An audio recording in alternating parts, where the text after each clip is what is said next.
Oui, je suis Sophie Flouquet, rédactrice en chef adjointe de Beaux-Arts Magazine. Bonjour, je suis Jean-Baptiste Costa-Bourgard, je suis le directeur général délégué du groupe Beaux-Arts et compagnie qui édite donc Beaux-Arts Magazine. Alors Beaux-Arts Magazine est un mensuel donc qui sort tous les mois. C'est le premier titre culturel français, donc nous sommes leaders sur ce secteur de la culture et des arts. Notre slogan c'est l'art comme on le voit nulle part ailleurs, donc c'est très large.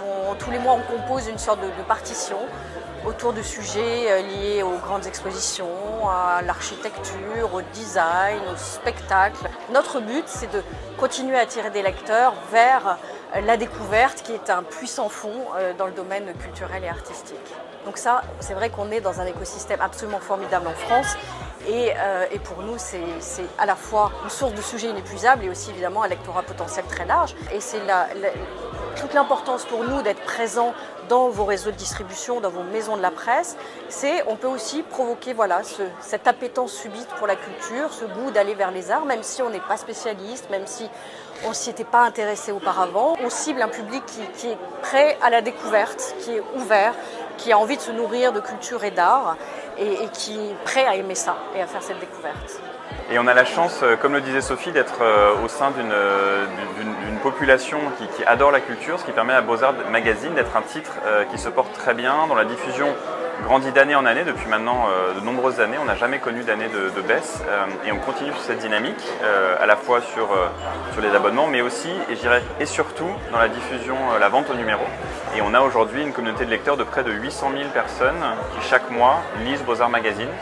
Ce qui fait de nous, comme le disait Sophie, le premier mensuel culturel français en termes de diffusion au numéro, mais aussi en termes d'empreinte culturelle dans la population française, et c'est vraiment important pour nous. Et on prend ce rôle très à cœur de toujours proposer des choses à la fois innovantes, accessibles, pour aller, provoquer nos lecteurs, aller les chercher parfois là où ils ne nous attendent pas. On est vraiment très heureux de ce titre parce que les maisons de la presse et plus globalement les magasins indépendants de votre réseau sont à nos yeux vraiment des commerces de proximité culturelle, j'insiste sur le terme culturel, très important pour tous les Français mais aussi évidemment pour tous les titres de presse. Donc on est très fiers et très honorés. Pour nous, c'est un véritable combat pour que ces commerces de proximité continuent à exister. Ça fait partie du patrimoine culturel français. Ça nourrit ce dont je parlais tout à l'heure, cet écosystème culturel. Donc nous, évidemment, vous êtes des acteurs très importants et vous contribuez très largement à notre diffusion, puisque vous avez des chiffres de diffusion très importants. Ce prix coup de cœur, il a d'autant plus de sens pour nous à ce titre-là.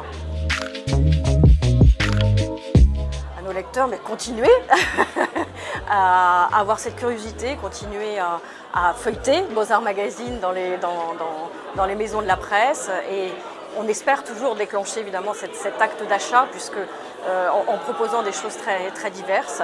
Et puis écrivez-nous, dites-nous ce que vous voulez voir en plus dans Beaux-Arts. On aime cette interaction. Voilà, on est là pour susciter du plaisir, ce qui n'est pas toujours évident dans ce contexte actuel qui est parfois très lourd. Donc échangeons, on est là pour nos lecteurs et nos lecteurs aussi peuvent nous aider à continuer sur cette voie.